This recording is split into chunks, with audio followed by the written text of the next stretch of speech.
우리 하나님께서 하나님의 자녀된 성도들을 다루심에 있어서 그 방식은 매우 인격적입니다. 만약 뭔가 잘못을 했을 때 바로 징계하지 않는다는 거죠. 조금이라도 잘못을 하려고 했을 때 바로 회초리를 들지 않는다는 거예요. 때론 불순종할 때가 있지만 그 불순종을 깨닫고 돌아올 때까지 기다리실 분이 우리 하나님이시죠. 하나님은 사랑의 하나님이시고 인내의 하나님이시기 때문에 그렇습니다. 자, 그렇지만 우리는 종종 이 하나님의 속성을 잘 몰라요. 그래서 우리가 불순종해 놓고도 죄 가운데 있으면서도 그때가 괜찮고 별일 없고 별탈 없으면 잘 되고 있다고 생각한다는 것입니다. 그러다가 그 죄를 고집하게 되고 나중에는 더 쓰라린 고통을 맛보게 되는 것이죠. 결국 순조롭게 우리 삶의 형편이 진행된다고 해서 그것이 늘 하나님의 뜻을 보여주는 것은 아니라는 것입니다. 당장 눈에 보여지는 것이 아니라 하나님의 말씀이 기준이 되어야 한다는 것이죠. 바로 이것이 우리가 가져야 할 기준인 것이죠. 우리는 지난 시간까지 이제 로마로 출발하게 되는 사도 바울의 여정을 보았습니다. 자, 그렇지만은 로마로 가는 그 과정 속에서 어려움이 발생해요. 특별히 선주와 선장과 또 백부장이 바울의 경고를 무시하고 자신들의 지식과 경험을 의지하고 또 자신들의 욕심을 따라서 무리한 항해를 하고자 하는 것이었죠. 위험의 가능성이 분명히 있었음에도 불구하고 무릅쓰고 자신들의 지식과 경험과 또 욕심을 이루고자 항해를 강행했던 것입니다. 자, 그 항해는 어떠한 과정을 겪게 될까요? 자, 우리 13절 말씀 먼저 같이 읽겠습니다. 남풍이 순하게 불매 그들이 뜻을 이룬 줄 알고 닷을 감아 그레데 해변을 끼고 항해하더니, 처음 시작은 너무 좋았어요. 남풍이 순하게 불매. 지중해 쪽으로 더 깊이 들어가야 되는데 남풍이 불어준 거죠. 그래서 그 남풍을 받아서 지중해로 들어가려고 했었습니다. 미양을 떠날 때 갈등이 있었어요. 떠나야 되냐 말아야 되냐. 바울은 떠나면 안 된다. 선주와 선장과 백부장은 떠나도 된다. 떠나야 된다. 왜? 불편하니까. 갈등 속에서 다수의 의견은 떠나자 였습니다. 그리고 떠났습니다. 그런데 남풍이 불어준 거예요. 항해가 순탄하게 진행되는 것이에요. 그래서 그들은 그렇게 생각했습니다. 신이 우리를 축복하신다. 신이 우리와 함께 하신다라고 그렇게 생각했다는 거죠. 자, 그렇지만 얼마 가지 못해서 큰 광풍을 만나고 결국은 큰 어려운 항해를 하게 됩니다. 나중에는 배가 파손됩니다. 죽음의 위기까지 내몰리게 됩니다. 결국 초반에 순탄했던 그 항해길은 결국 축복의 길이 되지 못했다는 것이죠. 자, 어떤 일이 벌어집니까? 우리 14절 15절 말씀도 같이 읽습니다. 얼마 안 되어 섬 가운데로부터 유라굴로라는 광풍이 크게 일어나니 배가 밀려 바람을 맞춰 갈 수 없어 가는 대로 두고 쫓겨가다가, 처음엔 남풍이 불었어요. 자, 그런데 이 유라굴로의 뜻은 뭐냐면 북쪽과 동쪽이라는 뜻이에요. 즉 반대 바람이 부는 거예요. 북동쪽이. 그래서 그들은 밀릴 수밖에 없었어요. 배는 정해진 항해로를 가지 못하고 계속해서 휩쓸려 다녔습니다. 그리고 나중에는 결국 파손되고 말았죠. 여러분, 인생의 배, 그 인생의 배를 우리가 어떻게 타고 갈 것인가? 지금 이 배는요, 인간의 지식과 경험과 욕망을 태우고 가는 배예요. 인간의 지식을 의지한 배였어요. 경험을 의지한 배예요. 자신의 욕심을 태운 배예요. 처음에는 순항하는 것 같았어요. 항해가 정말 좋은 것 같았어요. 잘 될 것 같았어요. 그런데 얼마 가지 않아서 예기치 못한 광풍을 만난다는 것입니다.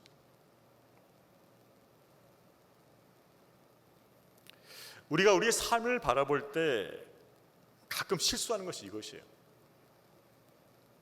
처음이 잘 되면 그 이후도 우리가 바라는 대로 다 될 것이라고 쉽게 자신한다는 거죠. 처음에 잘 되면 나머지 부분도 중간도 결말도 우리가 생각하는 대로, 우리가 원하는 대로 잘 풀릴 것이라고 자신한다는 거예요. 왜? 지금 잘 풀리니까. 그런데 우리가 경험해서 아는 바지만 그것이 우리의 과오라는 거예요. 착각이라는 거예요.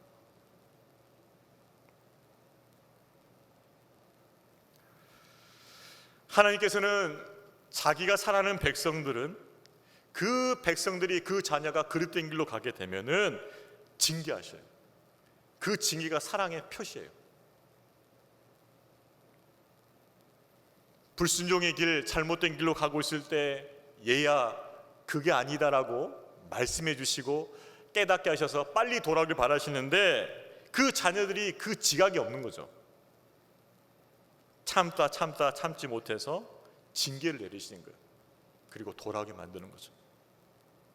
또 정말 더 은혜를 끼치신다면 처음부터 아예 원천적으로 막아버리셔요. 가지 못하게.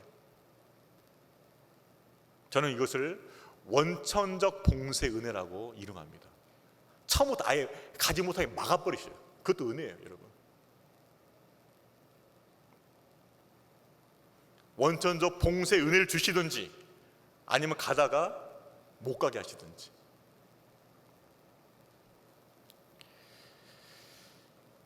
고집대로 하나님 뜻을 우리가 거스르며 행동할 때도 있지만 고난 중에 깨우치시면 멈추고 하나님 길로 돌아서야 돼요. 요나를 보십시오. 니느웨에 가서 심판의 복음을 전하고 그들로 하여금 심판을 벗어나게 하라고 하나님께서 명령하셨죠. 근데 요나는 아수르가 싫었어요. 니느웨가 싫었어요. 저 포악한 민족은 당연히 심판을 받아야지 왜 구원을 받아? 그래서 아수르와 정반대인 다시스, 즉 스페인으로 가려고 했어요. 옆바른 항구를 들립니다. 근데 마침 배가 온 거예요. 여러분, 그 당시에 배가 자주 있는 게 아니거든요. 다시스 가는 배가 마침 요나가 도착했을 때 배가 있었던 것이죠. 야, 정말 이게 맞는구나 생각하고 그 배를 탔죠. 하지만 어떻게 됐습니까?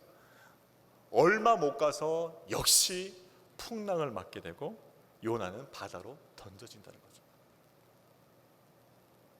여러분, 우리가 어떤 길을 선택해야 될까요? 불편하고 어렵고 힘겨운 길일지라도 주님의 음성을 듣고 그 길로 나아갈 수 있어야 되는 줄로 믿습니다. 주님의 음성을 들어야 돼요.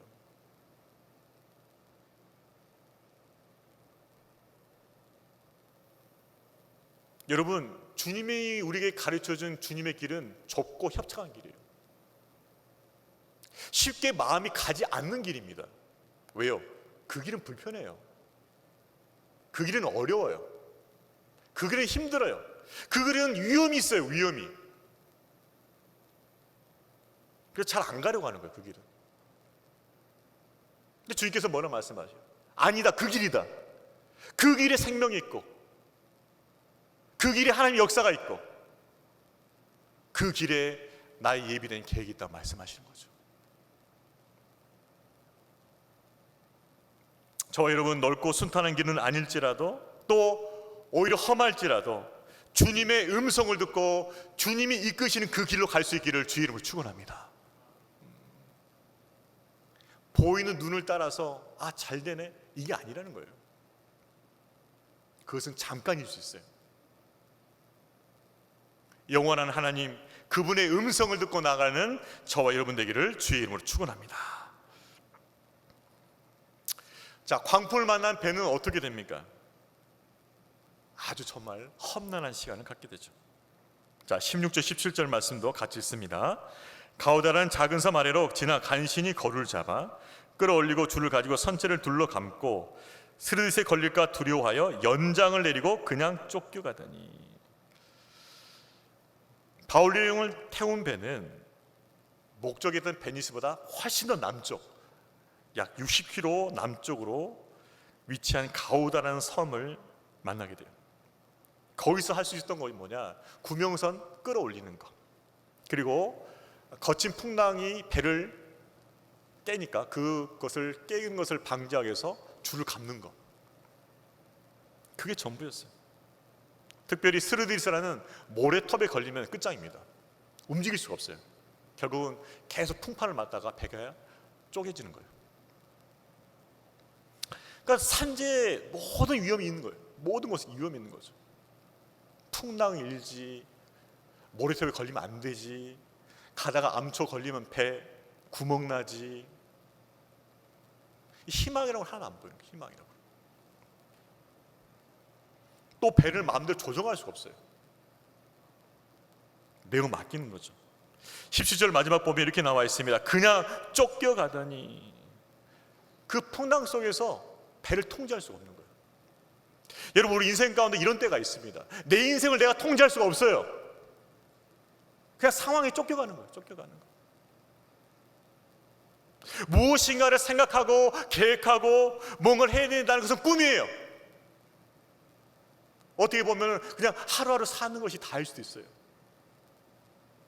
그저 내가 할 수 있는 거 그거 그렇게 조금씩 하면서 그렇게 하루하루 사는 거예요. 연명하는 거예요. 그런 삶이 있다는 거예요, 우리 안에.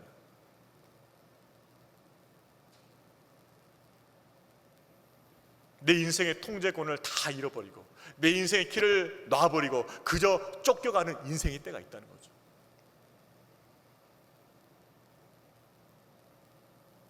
자, 그런 때를 만났을 때 어떻게 되나요? 자, 그런 위험한 지경 가운데 있을 때 이 배의 선원들, 배에 있던 사람들의 반응은 이런 것이었죠. 우리 18절부터 20절까지 또한 읽습니다. 우리가 풍랑으로 심히 애쓰다가 이튿날 사공들이 짐을 바다에 풀어버리고 사흘째 되는 날에 배의 기구를 그들의 손으로 내버리니라. 여러 날 동안 해도 별도 보이지 아니하고 큰 풍랑이 그들을 있음에 구원의 여망마저 없어졌더라. 그들이 할 수 있는 게 뭐였어요? 버리는 거예요. 왜요? 배가 묵으면 안 되거든요. 풍랑이 칠 때 배가 묵어두면 물이 들어오게 돼 있어요. 침수하게 돼 있어요. 그럼 배는 가라앉아요. 최대한 대로 배를 가볍게 해야 돼요. 그래서 풍랑에 끌려가야 돼요. 그나마 살 수 있어요. 그래서 뭐예요? 화물을 버리는 거예요. 짐을 버리는 거예요. 그 곡물, 아프리카에서 가져왔던 그 곡물, 유럽에 갖다 팔면 엄청난 이윤을 거둘 수 있는 그 곡물을 다 버려야 돼요. 다 버려야 돼요.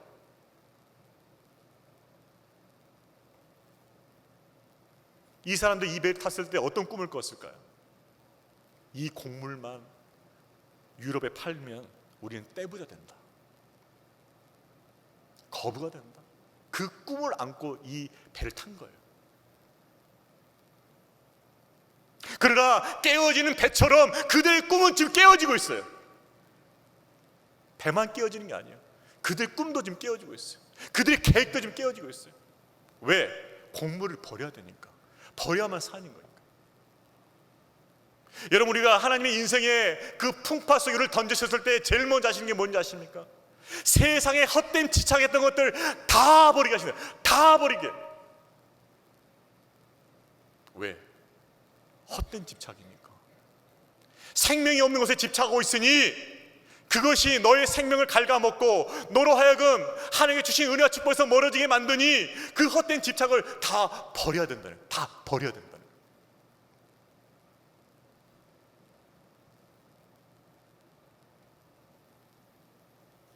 우리는 꿈을 꿔요.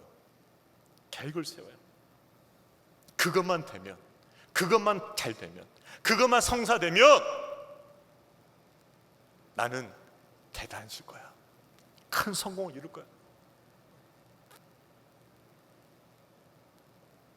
그런데 그것이 하나님 안에 있지 않은 헛된 집착이라면 하나님께 그것을 깨신다는 거예요. 버리게 하신다는 거예요. 왜요? 버리지 않으면 죽기 때문에 그렇습니다.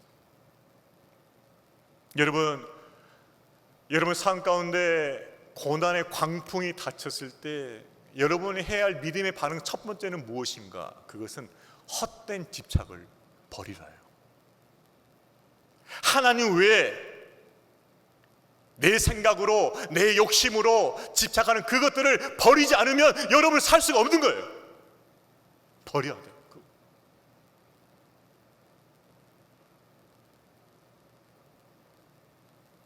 하나님을 의지한다 하지만은 하나님보다 내 안에서 더 의지하는 그거, 그 집착하는 그것을 버려야 된다는 거예요. 그거 버리지 못하면 살지 못해요. 창세기 19장에 보면은 하나님께서 소돔과 고모라를 불로 심판하십니다. 그러나 아브라함의 기도를 들으시고 그 조카 롯은 긍휼히 여기셔요. 롯에게 천사를 보내서 빨리 네 가족을 구원하라 가시죠. 그래서 롯과 그 아내와 두 딸은 나와요. 천사가 경고했습니다. 안전한 곳에 이를 때까지 절대로 뒤를 돌아보지 마라. 절대로 뒤를 돌아보지 마라. 그런데 롯의 아내는 이제 소돔 땅을 좀 벗어났다 싶었더니 마음에 미련이 있는 거예요. 이때까지 쌓아놨던 저 재물, 저거 아까워서 어떡하나죠? 몸은 떠나는데 마음 못 떠나는 거죠. 그래서 뭐요? 순간 돌아본 거예요. 그때 서군끼니 되고 말아요.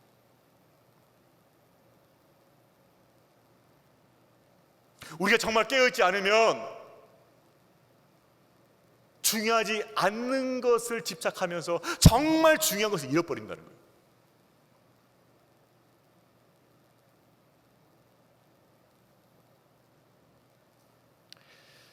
하나님께서는 우리 삶 가운데 새로운 것을 세우기 위해서, 거룩한 것을 세우기 위해서 때로는 우리가 애착을 가지고 있는, 집착하고 있는 작은 것들을 무너뜨리셔요. 버리게 하셔요.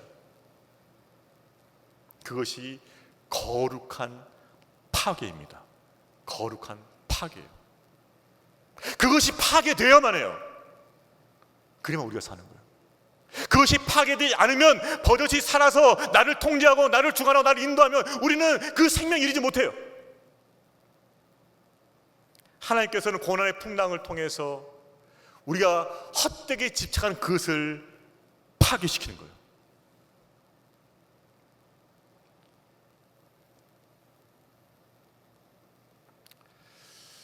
여러분, 전도폭발 훈련 들어보셨습니까? 전도폭발 훈련의 그 교재는 세계적인 교재입니다. 유명한 교재예요. 저도 공부했었거든요. 대단한 교재입니다. 근데 이 교재를 저술한 분이 미국인 목사님이세요. 제임스 케네디라는 분이신데, 근데 이분의 처음에 직업은 뭐냐면 댄스 교습소 강사였습니다. 저는 이거 설교 주면서 좀 재밌더라고요. 아, 댄스 강사가 목회자가 돼가지고 전도폭발을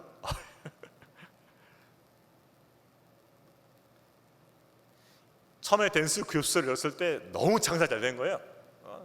춤 배우겠다는 사람들이 막 엄청 몰려왔습니다. 그런데 언젠가부터 사람들이 교습소를 찾지 않는 거예요. 춤을 배우지 않는 거예요. 겨우겨우 교습소를 유지하다 문을 닫아야 돼요. 그러다가 이것도 해보고 저것도 해보다 다 안 되는 거예요. 결국 안 가려던 신학교 가서 주님을 다시 뜨겁게 만나고 전도하는 사역자로 변화가 되었던 것이죠. 그래요. 여러분, 하나님께서 우리에게 새로운 것을 세우시기 위해서 우리의 그 작은 집착, 헛된 집착을 파괴하신다는 것을 잊지 마시길 바랍니다. 그것이 거룩한 파괴예요. 그것이 습관일 수 있어요. 나의 헛된 꿈일 수 있어요. 헛된 자만일 수 있어요. 그것이 파괴되어야 돼요. 그랬을 때 우리 안에 하나님이 세우고자 하시는 새로운 축복이 임할 줄로 믿습니다. 그러니까 버려. 화물만 버린 게 아니죠. 나중에 기구들까지 버렸어요. 다 버려야 돼요. 여러분, 정말 하나님께서 작업하시면 다 털어버리십니다. 하나님께서 다 털어버리셔요. 하나도 안 남기셔요. 하나님만 의지하게.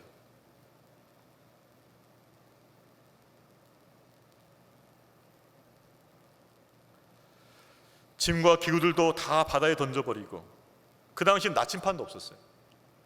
결국 해와 달을 보고 방향을 잡아야 되는데 해와 달도 안 보여요. 그러니까 어떻게 돼요? 소망이 없는 거예요. 구원의 영광마저 없어졌더라. 아무리 눈 씻고 쳐다봐도 소망이란 없는 거예요. 이런 극단적인 상태로 하나님께서 몰아가신 거죠. 왜요? 새로운 것을 세우시려고. 그것이 뭡니까? 하나님에 대한 믿음이라는 거예요. 자, 이런 극단적인 상황 속에서 하나님 하신 일이 첫 번째가 무엇이었는가? 그것은 바로 바울을 세우시는 것이었어요. 자, 우리 21절, 22절 말씀 같이 읽습니다. 여러 사람이 오래 먹지 못하였음에 바울이 가운데 서서 말하되, 여러분이여 내 말을 듣고 그리 대해서 떠나지 아니하여 이 타격과 손상을 면하였더라면 좋을 뻔하였느니라. 내가 너희를 권하노니 이제는 안심하라. 너희 중 아무도 생명에는 아무런 손상이 없겠고 오직 배뿐이라. 오래 먹지도 못했어요. 왜요? 음식이 없어서 아니야. 먹을 의욕이 없어. 기력도 없어요. 여러분 그런 때 있잖아요. 너무 힘들면은 먹고 싶지도 않아요. 그런 거예요. 너무나 깊은 절망에 빠졌기 때문에. 자, 그때 이때 하나님께서 바울을 세우기 시작하시죠. 바울은 먼저 왜 너희들이 나의 경고를 안 들었냐라고 약간 질책하는 투로 말을 해요. 자, 그러나 이것은 정죄하는 게 아니에요. 너희들이 경고를 안 들었기 때문에 이런 어려움 당하지 않았냐? 그러면 앞으로 하나님께서 나를 통해 계속 말씀하실 텐데 그 말씀을 들어야 된다는 거예요. 들어야 된다. 두 번째는 무엇입니까? 너희들 결코 죽지 않는다. 하나님께서 나를 전도하기 위해서 지금 로마로 보내고 계시는데 나를 안전하게 보내심과 동시에 함께는 너희들의 생명도 안전하게 지켜주신다고 약속하셨다. 한 명도 죽지 않는다. 걱정하지 마라. 이제는 안심하라고 이렇게 말했던 것이죠. 여러분, 바울이 이 모습 속에서 우리는 이 시대 그리스도인이 가져야 할 사명을 보게 돼요. 여러분, 이 시대 가운데서 모든 사람이 어려움을 겪고 있잖아요. 그리스도인만 잘 삽니까? 세상 사람도 힘들고 그리스도도 힘들어요. 다 같이 힘든 거예요. 바울 외에 295명도 힘들어요. 바울도 힘들고 똑같이 힘들어요. 왜? 똑같은 상황이니까. 그런데 바울이 구별된 이유가 뭐예요? 그가 하나님 사람이었기 때문에. 똑같이 힘들고 똑같이 불편하고 똑같이 어려운데 바울은 영적 리더십을 가지고 뭐예요? 위로할 수 있다는 것이죠. 이 바울의 모습이 이 시대 그리스도인이 추구해야 할 모델이 된 줄로 믿습니다. 똑같이 어려워요. 똑같이 힘들어요. 그렇지만은 그리스도인은 희망을 전하는 거예요. 희망을 전하는 거예요. 희망을 전하는 거예요. 하나님 살아계시다. 그분은 긍휼과 자비가 풍성하시다. 그분을 의지하는 자는 그분은 붙들어 주시고 구원해 주시고 역사해 주신다. 나는 그 하나님 믿는다. 너도 그 하나님 믿어라. 소망을 전할 수 있다. 소망. 어렵고 힘든 시대를 살아가지만은 그 인생의 항해를 지나고 있지만은 저와 여러분은 그 세상에 소망을 전할 수 있는, 위로를 전할 수 있는 메신저가 되기를 주의 이름으로 축원합니다. 바울은 분명히 보여주고 있어요. 너희가 그렇게 되어야 한다는 것이죠. 세상도 어렵고 너희들도 어렵지만 너희는 하나님의 사람이기 때문에, 빛의 자녀이기 때문에 너희는 소망을 회복하고 소망을 줄 수 있어야 한다. 그것이 너희의 사명이라는 것이죠. 그렇습니다. 우리 믿는 자들이 해야 할 일은 무엇인가?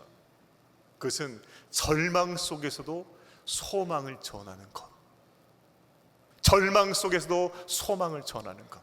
이것이 우리의 사명인 줄로 믿습니다. 이게 그리스도입니다. 그리스도.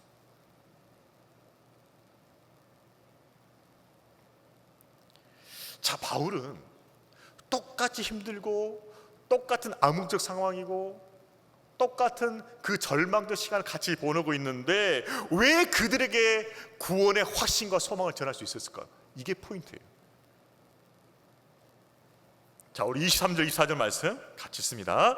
내가 속한 바 곧 내가 섬기는 하나님의 사자가 어젯밤에 내 곁에 서서 말하되 바울아 두려워하지 말라. 내가 가이사 앞에 서야겠고 또 하나님께서 너와 함께 항해한 자를 다 내게 주셨다 하였으니. 바로 이 차이라는 거예요. 하나님을 만났고 하나님의 음성을 들었다는 것이에요. 바울은 기도하고 있었어요. 하나님, 어떻게 하실 것입니까? 어떻게 될 것입니까? 저는 로마로 가야 됩니다. 어떻게 하실 것입니까? 기도하고 있었어요. 그 기도의 응답으로 뭐예요? 사자를 보내주신 거예요. 천사를 보내주신 거예요. 응답을 주신 거예요. 바울아 두려워하지 말라. 너는 반드시 가이사 앞에 서겠고 너와 같은 이 생명을 너에게 붙였다. 다 살려준다는 거예요. 바울이 확신을 가지고 격려할 수 있었던 것은 하나님을 만났고 하나님의 말씀을 받았기 때문이죠. 여러분 그렇습니다. 우리가 인생의 풍랑을 만나서 어렵고 힘들고 그런 시간을 보내고 정말 지쳐서 하루하루를 연명하는 것처럼 산다 할지라도 주님께서 우리를 만나주시고 주의 말씀이 우리 가운데 임하면 우리는 소망 가운데 사는 줄로 믿습니다. 그것이 차이점이에요. 주님이 우리를 만나주시고 그분의 감동이 내 안에 있고 그분의 말씀이 내게 임하면 그 절망에서 일어나서 오히려 소망을 전한다는 것이요. 그런 그리스도는 다 되시기를 주님의 이름으로 축원합니다. 환경이 바뀐 게 아니에요. 구조선이 온 게 아닙니다. 하늘로부터 헬리콥터 떨어진 게 아니에요. 다만 주님께서 만나 주신 거예요. 그분의 약속의 말씀을 주신 거예요. 그리고 그 약속의 말씀을 믿음으로 받은 거예요. 그 차이밖에 없어요. 그 차이밖에. 하지만은 그는 소망의 메신저가 되었다는 거죠. 이 놀라운 은혜와 능력이 저와 여러분 가운데 있기를 주의로 축원합니다. 그렇구나. 그래서 구별되는구나.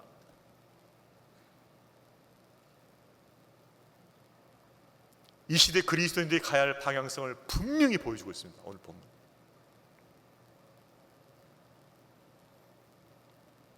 주님에 대한 확신으로, 약속의 말씀에 대한 확신으로 절망에 빠진 이들을 위로할 수 있는 위로의 자녀들이 되시기를 주의 이름으로 축원합니다. 우리가 위로받고 위로할 수 있어야 돼요. 우리 옆에 분들 격려합시다. 위로의 자녀가 되시기를 축복합니다. 위로의 자녀가 되시기를 축복합니다. 여러분을 통해서 위로받아요. 그러면 사람들이 이상하게 생각해. 야, 너나 나나 별 차이 없는 것 같은데 너는 왜 그렇게 위로할 수 있냐? 그 비결이 뭐냐? 왜? 하나님 나 만나 주셨거든. 내 마음에 감동이 있거든. 말씀 주셨거든. 나 그 말씀 대려 믿어. 그리고 너 운 좋은 줄 알아라. 너 나한테 붙어 있는 거. 나 때문에 너 잘 될 수 있는 거야.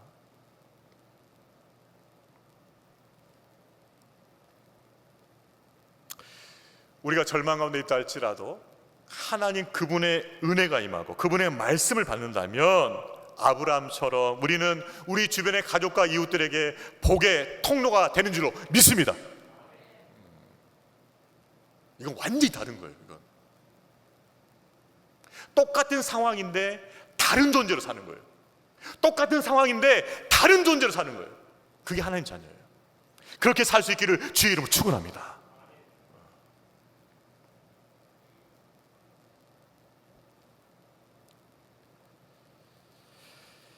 (2012년 10월에) 칠레에서 큰 재해가 있었습니다. 제가 전에 한번 설교 때 언급한 적이 있는 것 같아요. 칠레 산호세 광산에 매몰된 사건이 났어요. 33명이 갇혔습니다. 무려 지하 700m 33명의 광부들이 69일 동안 있었습니다. 물론 작은 캡슐 통해서 음식 공급됐었어요. 겨우 간신히 살았어요. 근데 언제 구원받을지 알 수 없잖아요. 지하 700m. 그런데 참 기적적인 게 뭐냐면 한 사람도 다치지 않고 한 사람도 죽지 않고 다 나왔다는 거예요. 거기서. 그래서 그 사실한 기자들이 벌떼처럼 달려들어가지고 모든 사람 다 인터뷰했어요. 어떻게 그럴 수 있냐. 물론 여러 가지 요인들이 있었겠죠. 그런데 큰 요인 중 하나가 이거예요. 마리오 고메스라는 63세 연장자가 굉장히 신앙이 좋은 사람이었어요. 그래서 33명인데 3명씩 조를 짜요. 그럼 11조 나오겠죠? 3명에서 조를 짜고 매일 기도. 매일 같이 기도하기.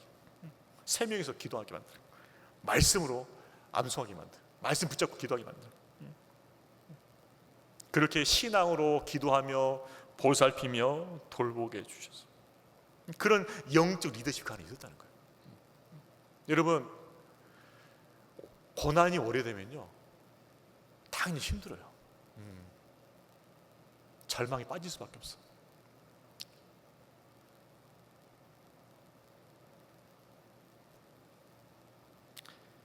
고난의 파도가 한두 번 닥치면 모르겠지만은 여러분, 고난의 파도가 계속 닥쳐봐요.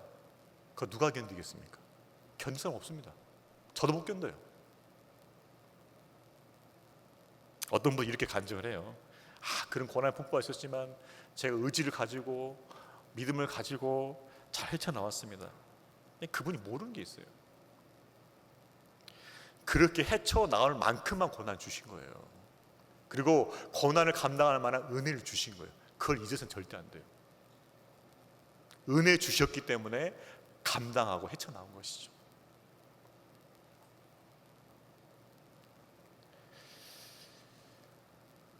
한 사람이 기자와 인터뷰하면서 이렇게 고백했어요. 우리는 시편 95편 4절 말씀을 붙들었습니다. 그 말씀이 뭐냐면 이거예요. 땅의 깊은 곳이 그의 손 안에 있으며. 땅의 깊은 곳, 자기들 깊은 곳에 있잖아요. 지금 안목이 깊은 곳에 있잖아요. 700m 깊은 곳에 있잖아요. 그 땅의 깊은 곳도 뭐예요? 그의 손 안에 있으며. 여기도 주님 함께 계신다는 거예요. 여기도 주님의 손길이 돌보신다는 거예요. 그걸 믿었던 거예요. 그 말씀 붙잡고 기도하면서 예배드렸더니 하나님 임재가 충만했다는 거예요. 그러면서 이렇게 고백해요. 땅 밑에서 하나님은 함께 하셨으며 우리는 그분의 손을 굳게 붙잡았습니다. 그리고 이 말이 더 중요해. 우리는 반드시 구제될 것을 확신했습니다. 확신했다는 거예요. 왜? 하나님의 임재가 있었기 때문에. 우리는 반드시 구조된다. 이걸 믿었다는 거예요. 저와 여러분이 인생의 풍랑을 만나서 정말 해와 별도 안 보이고 저 땅끝 밑에 있는 것 같다 할지라도 그 상황 속에서도 하나님의 손이 여전히 돌보고 계시는 줄로 믿습니다. 여전히 돌보고 계셔요. 해와 별이 보이지 않는 그 풍랑이 있고 저 깊은 땅 속에 있어서 빛도 안 비친 그곳이 있더라도 그의 손 안에 있으며 그 상황도 주님의 손 안에 있는 줄로 믿습니다. 그래서 뭐예요? 소망을 가지라는 거예요. 소망을. 왜? 주의 손이 그 상황에도 함께 하시고 돌보고 계시니까 소망을 가지라는 거예요. 소망.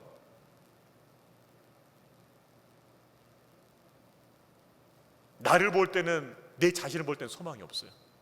하지만 주의 손이 돌보고 계시니 소망을 갖는 저와 여러분 되기를 주의 이름으로 축원합니다. 말씀을 정리하겠습니다. 내가 주인 되었던 인생의 항해 반드시 큰 풍랑입니다. 파선할 수 있습니다. 그렇지만 하나님의 자녀는 그게 끝이 아니에요. 광풍이 불어서 정말 내가 내 인생을 통제할 수 없고 생명마저 위태로운 그 위기를 당할 수 있겠지만은, 그래서 정말 구원의 소망마저 잃어버리고 더 이상 버틸 힘도 없고 주저앉고 싶고 그냥 여기서 그냥 끝나고 싶은 그런 때가 있다 할지라도 그때 주님께서 우리를 찾아오신다는 거죠. 그렇게 말씀하십니다. 두려워하지 말라. 이제는 안심하라. 내가 너와 함께함이라. 너는 반드시 구원되고 살 것이며 너를 통해 반드시 나 일을 이룰 것이다. 이것이 하나님의 음성인 줄로 믿습니다. 너는 결코 죽지 않는다. 끝나지 않는다. 너는 반드시 살 것이고 내가 준 사명을 이룰 것이다 라고 말씀하고 있는 것이죠. 주님께서 우리에게 그렇게 말씀하신다면 두려워하지 말라, 이제는 안심하라, 너는 살 것이고 분명히 너를 통해서 내가 하는 일을 이룰 거라 그렇게 말씀하신다면 우리는 어떻게 반응해요? 우리는 어떻게 반응해야 돼요? 바울처럼 반응해야죠. 바울이 이렇게 말했습니다. 나는 내게 말씀하신 그대로 되리라고 하나님을 믿노라. 내게 하신 그 말씀 그대로 되리라고 나는 믿는다는 거예요. 그 믿음이 저와 여러분 가운데 있기를 주의 이름으로 축원합니다. 주님께서 우리에게 말씀해 주셔도, 약속의 말씀을 주셔도, 구원의 말씀을 주셔도 그것을 믿음으로 받지 않으면 어떻게 되겠어요?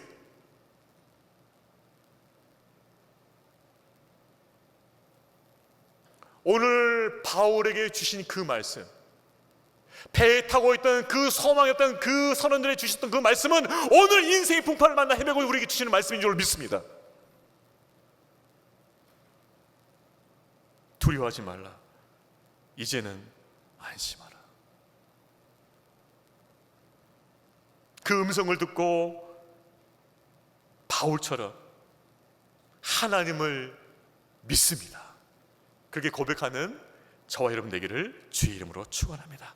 그래서 그 고백 가운데 믿음의 항해를 계속해서 이어나가며 또 함께 어려워하는 우리 이웃과 지체들을 위로할 수 있는 믿음의 자녀들 되시기를 주의 이름으로 축원합니다. 우리 다 같이 자리하셔서